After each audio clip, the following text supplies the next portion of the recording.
Natural Science, and today we are learning about sound. Clap your hands together. What are you doing? Again, something that we take for granted, but what you're doing is you're making air particles around your hands vibrate. And then the air particles next to them are vibrating, and the air particles next to them are vibrating, and the air particles next to them are vibrating. And eventually, the air particles next to your ear are vibrating, and they are making that lovely, delicate little thin bit of skin in your ear called your eardrum vibrate, and that is making hairs right inside your ear vibrate and send electrical signals to your brain, and you are interpreting those vibrations as sound. We'll do the ear later. Why are dominoes a good model and why they're not a good model for sound? Let's have a little look. A noise is happening here. These dominoes are air particles. This is your ear. Let's see what happens.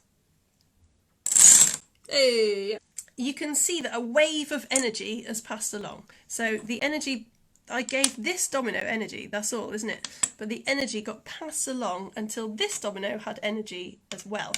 So it's a good model because it shows that it's not that the air particles are moving to your ear. It's the energy that is a wave. It's also a good model, if you want some fancy words, because it shows actually this is kind of a longitudinal wave, which is the same kind of wave as sound. All longitudinal means is that the particles are moving in the same direction as the energy. And obviously that is happening here because everything's going that way. It's not a good model. You might look at the dominoes and imagine that sound kind of comes in a straight line to your ear. Like somebody said, air is obviously 3D. So when you make a sound, if you imagine that the air is vibrating in all different directions, it's also not a very good model because these dominoes are not vibrating. They just move once and then that's it. Vibrations are essential if you're going to make a sound. I've got a better model here. It wouldn't be a science lesson on sound, would it, if we didn't use a slinky? So what I'm going to do is just flick the slinky. You can see the energy, can't you? Like pinging across. This is a much better model because can you see that each individual strand is just vibrating to and fro? And that's what a sound wave is. You could call it a pressure wave because what sound waves do is they create, I'll show you in like slow motion, that sometimes the slinky is bunched up. So at some point air particles are like bunched very close together, very dense. You just call those areas of density. And at some points the air particles are very spread out from each other and we call that rarefaction, which just means air particles being spread out. And it's these areas of density and rarefaction which is why I hear a sound wave. Sound is a pressure wave. You will learn more about that in story time. Okay, so given what you have learned so far, does sound then travel better through solids, liquids or gases? Does it travel best through gases like the air, liquids like water, or solids like wood? What do you reckon?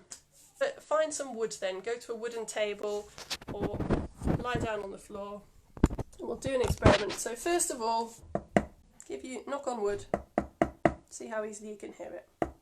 Now put your ear on the table and do that knocking again. Whoa, it's actually quite deafening if you're not careful. Isn't that incredible, the difference between between the sound waves travelling through the air to get you to your ear and travelling through the wood?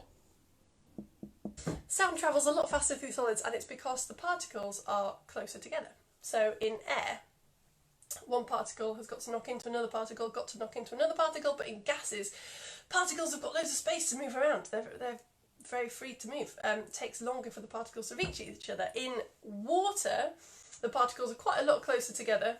They're mostly touching, but they're not as densely packed as in solids. In solids, sound travels like 3,850 metres per second through wood. So there you go. That was a little demo to demonstrate that. Now we're going to get to one of the coolest experiments that I've ever done. I only found this out last week, to my shame. Get a piece of string, get a teaspoon, and tie the piece of string around your teaspoon. Looks like I'm doing that nose trick. That's all you want. And when you've done that, when you've tied a piece of string, any kind of spoon, doesn't matter. When you've done that, knock it against something and see what it sounds like. Go on, Zach and Henry, you're ready, get doing this. You can probably hear that it sounds, I would describe it scientifically as rubbish. Bomb. Now, oh, I'm so excited, I can't tell you.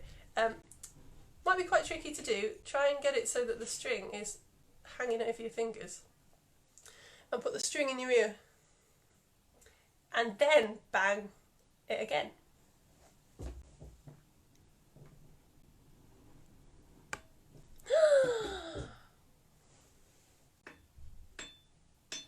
This is the worst TV ever, but I don't care. I'm going to keep doing it because it sounds so cool. It's like a secret bell. Are you doing that? I'll keep talking. You do it, because it's really good. It's like a secret bell, and that is another proof for you that sound travels better through solids. Tuning fork, exactly, Liz. Yeah, if you've got a tuning fork, it sounds nice through the air, but if you put it on a table, it makes the whole table vibrate, and basically, the more particles that are vibrating, the louder a sound will be. So the spoon is making air particles vibrate, and they're travelling to ear, which is nice, but the particles of the string are much more densely packed together. And also, the string's quite thin, isn't it? So it's channeling the sound waves right into your ear. Helen just says, woo! Yeah, exactly! I'm going to set you some homework this week. I need you to go away and try it with a variety of different spoons. Henry says he goes to ring.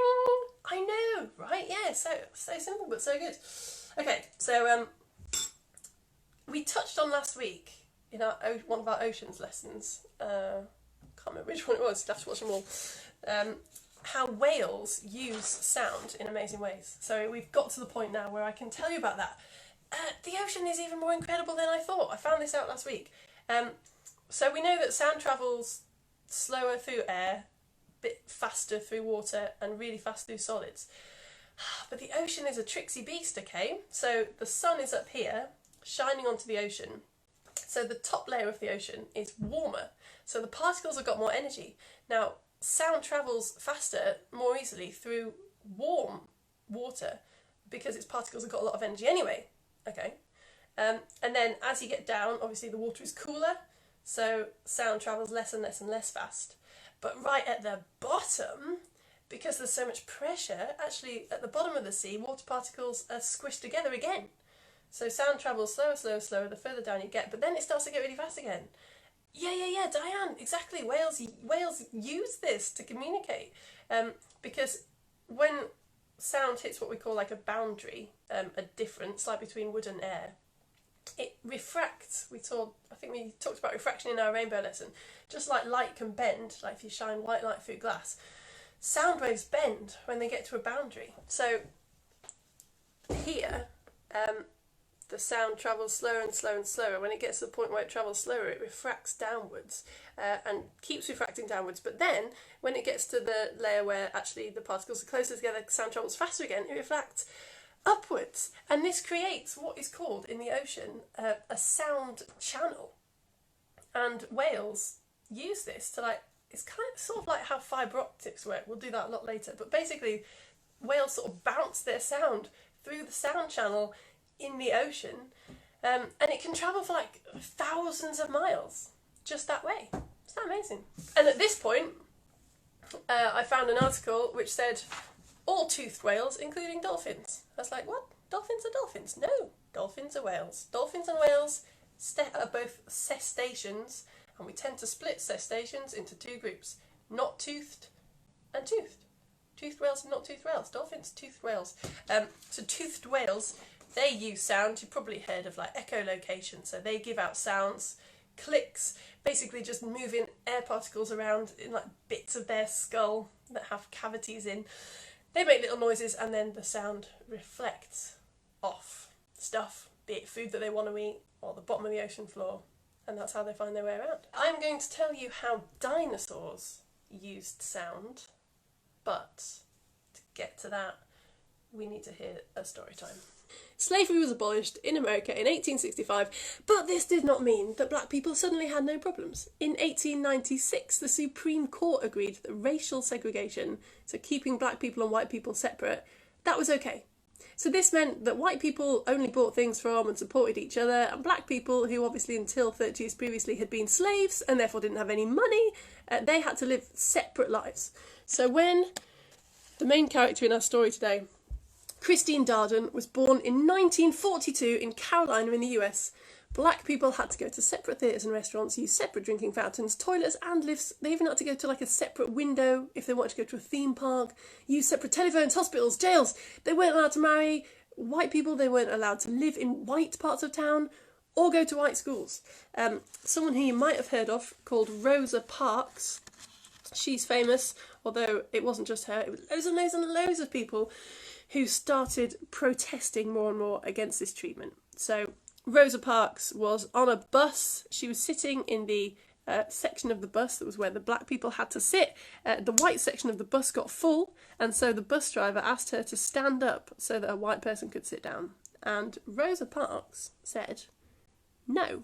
And her and a lot of other small actions like that, and then bigger actions, finally resulted in segregation being abolished in 1964. I tell you this because Christine Darden, she overcame all these challenges and she went to university and she got a maths degree. She actually got a maths degree from Hampton University, which is where Rosa Parks was offered a job after she was kind of told that she couldn't have a job anymore because she'd misbehaved so much. She then got a master's degree in maths as well. She just loved maths. And then she applied for a job at NASA and they gave her a job, whoop, as a human computer, which was actually, she said, it's pretty boring. It was like processing numbers. It wasn't what Christine loved about maths, okay? She said that she loved the bits right in the back of the maths books that the teacher never got to, that applied maths to the physical world. Now, at NASA, at this time, the people who were applying maths to the real world were the engineers.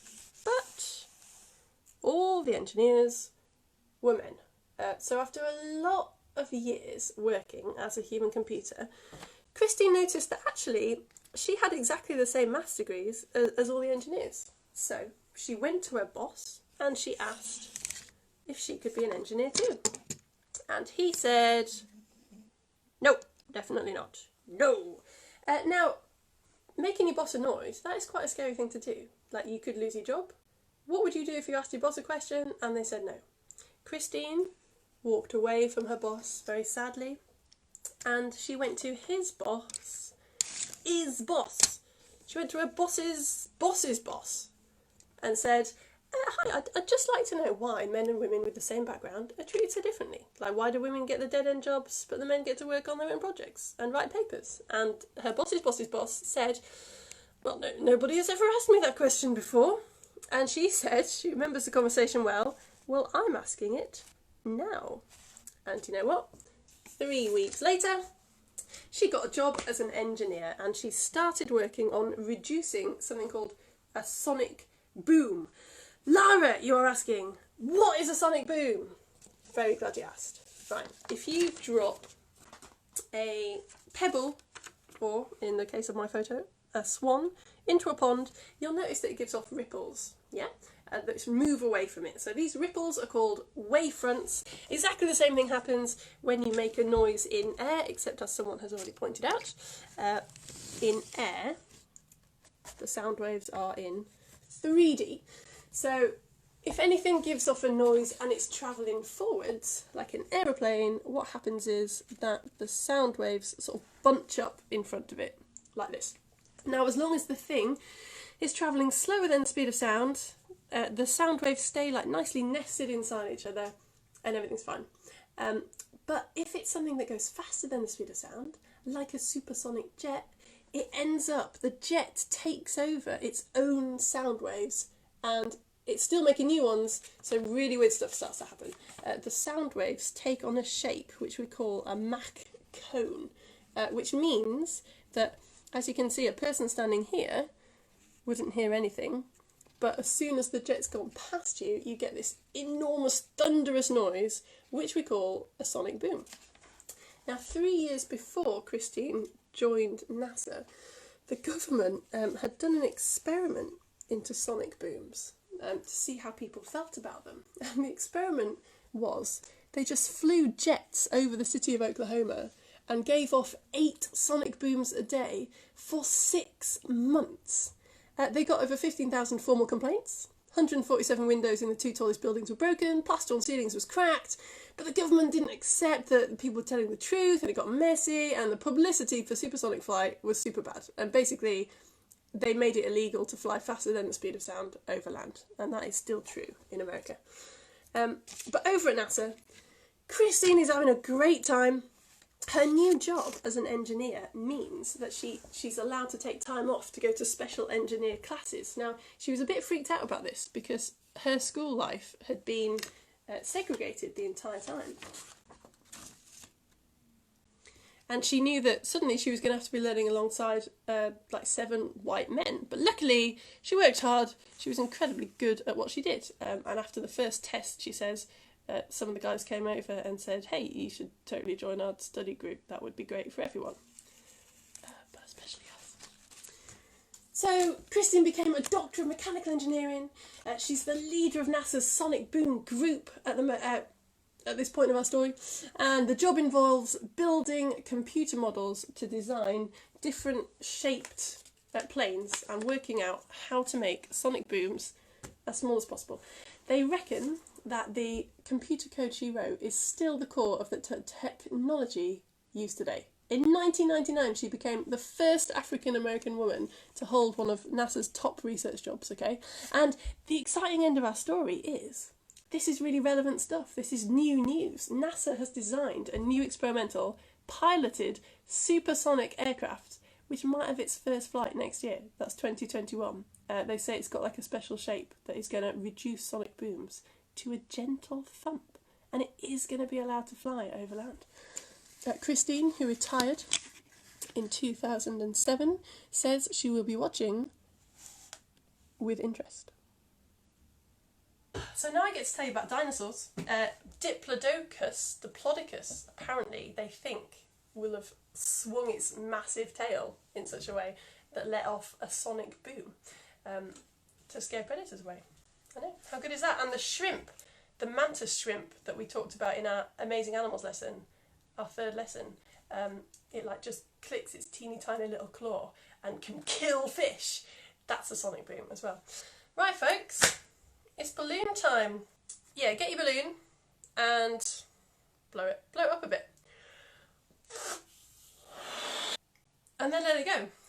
Oh, I need to get a pump. Let your balloon go, see what happens.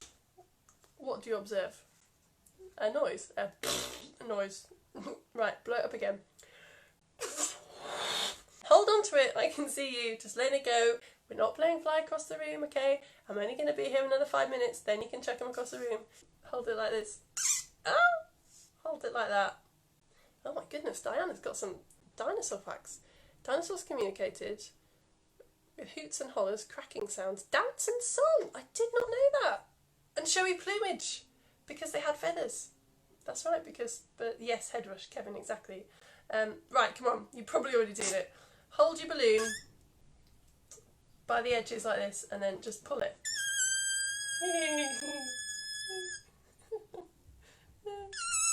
Why is that happening? Why is that happening? This is science, come on, be serious. Why is that happening? Why is that happening? Come on, just throw me some keywords. What did I say had to happen for sound to be made? What has to be happening?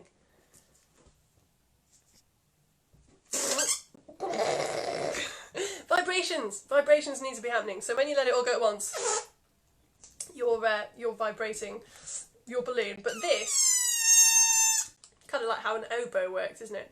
You're forcing a lot of air through your balloon, and the little plastic opening of your balloon is vibrating. Now try pulling it really hard and then a little bit and see if that changes.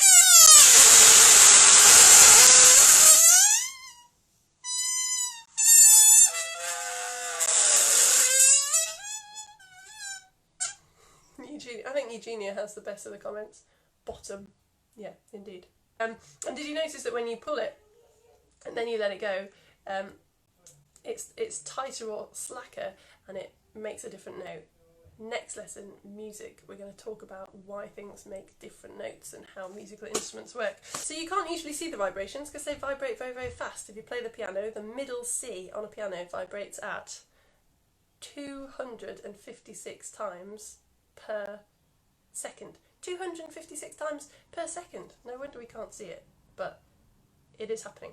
Okay, so your homework this lesson, should you choose to accept it, is to get your string and your teaspoon again and do that experiment again, but use ideally lots of different sized spoons. Use like the biggest metal spoon you can find and the smallest metal spoon you can find, and see if you get a difference in note.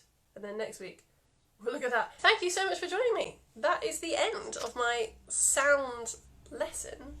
Like I say, next week music, and then in September, when you've all got your lives back, I think I'm going to do the same show twice a week, once after school and once on a weekend morning, so that you can pick and choose one.